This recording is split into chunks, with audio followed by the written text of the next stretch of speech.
Thank you very much to Namisha and the Intuvigilance team for inviting me to this Brexit conference and to discuss the impact or potential impact of Brexit on clinical trials. My name's Colin Hayward. I'm the Chief Medical Officer of Premier Research.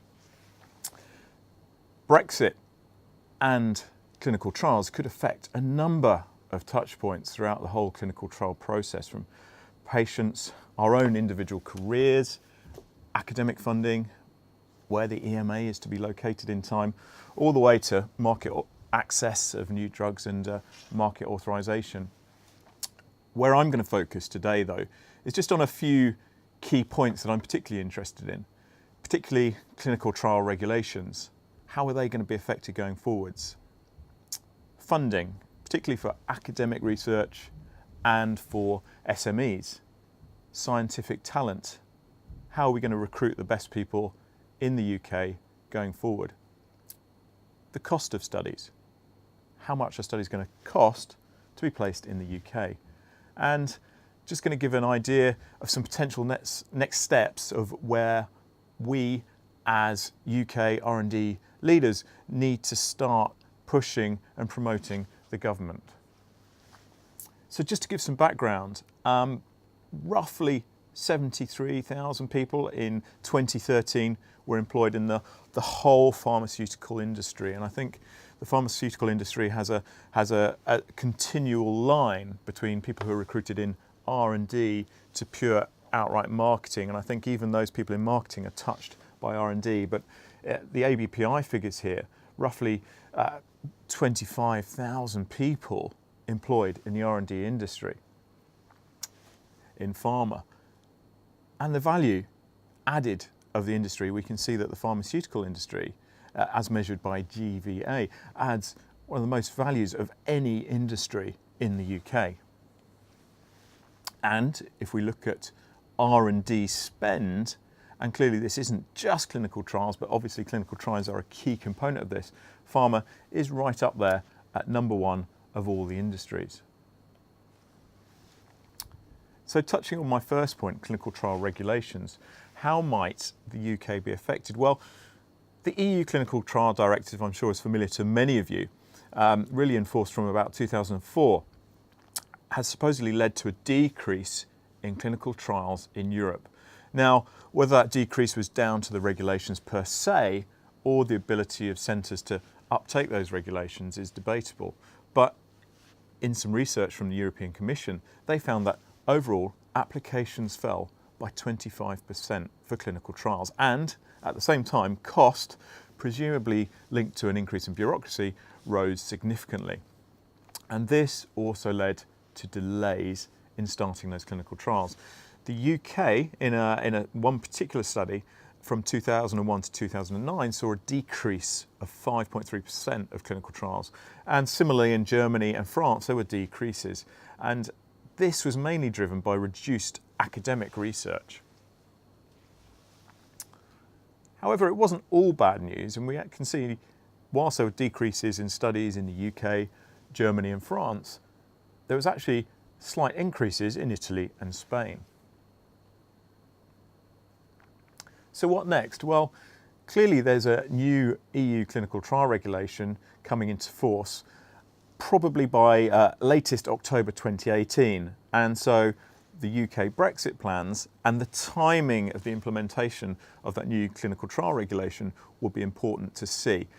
The objective of this new regulation, 536/2014, is to overcome some of the issues faced by the original clinical trial directive, particularly in reducing administration, improving efficiency of those studies. So some of these key points, I'm just going to take my time to go through some of the key points in the new proposed regulation. And that's about having a streamlined application procedure, a single point of entry to an EU portal, a single set of documents to be prepared and submitted for the application. So no submitting piles of different documents in different languages to every single country. And this is then a harmonised procedure of applications. One important thing in terms of speeding up is strictly defined deadlines for the assessment of the CTA. simplified reporting procedures, so we're not reporting to different people in different countries at different timelines and different things. And therefore, the onus on the sponsors as well to have an increased transparency in clinical trials. And the union controlling member states and third countries to ensure that clinical trial rules are being properly supervised and enforced throughout. So there's a standardised level of compliance and quality within those trials. I think this last bullet on the slide is important and may be applicable to the UK, is that clinical trials conducted outside the EU but referred to in a clinical trial application within the EU will have to comply with regulatory requirements that are at least equivalent to those applicable in the EU. So that's saying that any studies that involve the EU will have to have, as a minimum, the same standards as EU studies. I'm going to move on to funding of research. If we look at the UK, roughly 32% of R&D is financed by the UK government, and business enterprise financing about 45%. There's a high overseas investment in UK R&D, 17% in the UK versus roughly an average of 8% across the EU and 5% in the non-profit sector. So there's a big question mark for me about whether that overseas investment will continue. Will the confidence from overseas investors in the UK research industry continue post-Brexit? And perhaps when I was doing my research for this talk, the things that made me the most nervous were the funding from Central Europe. So the EU itself is a major source of R&D finances, with programmes such as FP7 and then going forwards Horizon 2020. Over 11% of funding of higher education centres, universities for example, in the UK is from EU, and some centres this is up to 20%. The UK as well receives nearly 5 billion euro, equivalent to 15% of the total FP7 funding. So only Germany receives more than the UK from the EU. France, for example, receives less than 4 billion euro, so around 11.5% of all the FP7 funding. Collaboration as well is important, not only the funds themselves, but the collaboration that this creates. For example, a lot of the rare disease type centres that we work with, the UK is involved in more successful projects than any other country. 41% of all grant agreements in the FP7 included at least one UK participant, and there's potential that those are in jeopardy going forward. UK academia represents over 60% of all UK participations. But it's not just academia. Many of these applications are from private commercial enterprises and UK SMEs.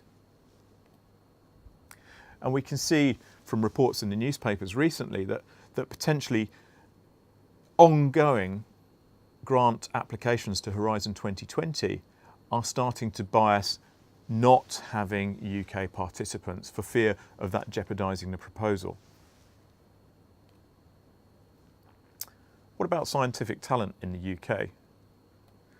Clearly, not all of our scientific talent comes from just EU centres, but comes globally, and I think the UK has always been a global base for scientific research and working. If you look at my CV, certainly I've enjoyed being able to work in different countries. I was born in England, but I had Irish ancestry. My son was born in Switzerland while I was lucky enough to work in Switzerland, and now currently working in the UK owned company in the European head office based in the UK. So there are a number of touch points to my own life that might have been affected by a UK Brexit.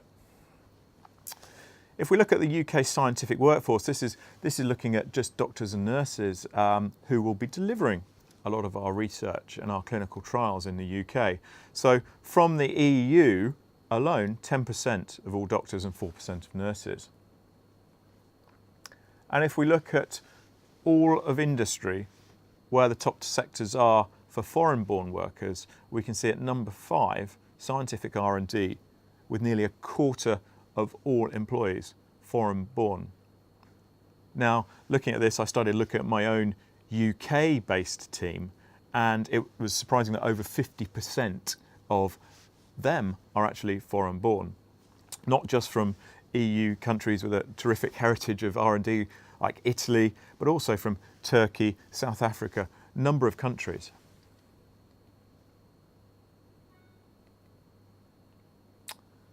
So one potential effect of Brexit is the cost of studies and the cost of doing studies in the UK. And if we look at the dollar versus the pound over the last 12 months, we can see that there's been a strengthening of the dollar against the pound, so that so that companies based in the US doing research in the UK will actually find that cheaper and get better value for money. So that has the potential to make the UK more attractive for the service industry, for centralised services like CROs like ourselves, single service providers, for example, for placement of studies, investigator fees reducing, for example, and centralised services, as I mentioned before. So there's a lot of thoughts there about how Brexit could affect R&D and particularly clinical trials going forwards. Certainly this was a number of people's thoughts the day after the referendum was announced, and this is the stages of grief, but it has happened, so we need to get on with it and move forwards. Ultimately, we don't know. I haven't got a crystal ball here today to tell me whether things are going to be better, worse, or just the same as they always were. However, looking at what our sponsors do, and our sponsors tend to be the innovative biotechs with focuses on rare diseases, analgesia, oncology and neuropsych indications, what do they want in clinical trials? They want a conclusive study as soon as possible. That involves a rapid study startup, as quick as possible recruitment, quality data, and they want cost-effective clinical trial implementation. So here are the 5 key areas I think from a clinical trial industry we should be focusing on. The first thing, of course, is make decisions as soon as possible, and I think the UK government needs to make it clear what their plans are as soon as possible regarding Brexit. I think uncertainty is destabilising, as we can see from potential withdrawal of UK applications in Horizon 2020. And so we need to confirm those Brexit plans as soon as possible. Secondly, EU regulations and the UK clinical trial regulations must be at worst mirrored.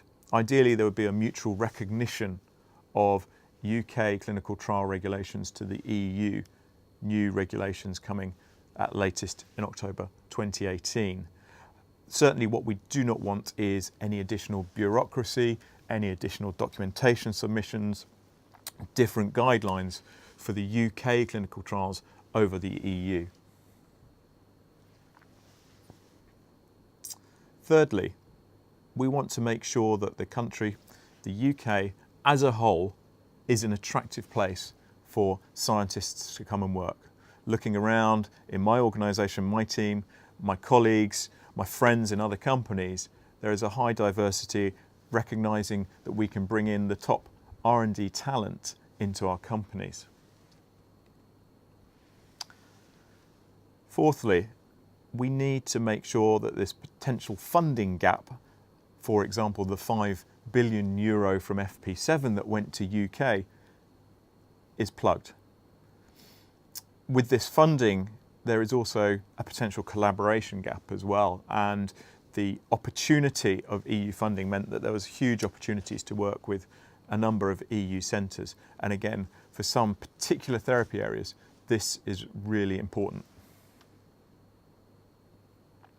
Lastly, what we need to do is ensure that the economic policy of the UK as a whole makes clinical trials in the UK as cost effective as possible.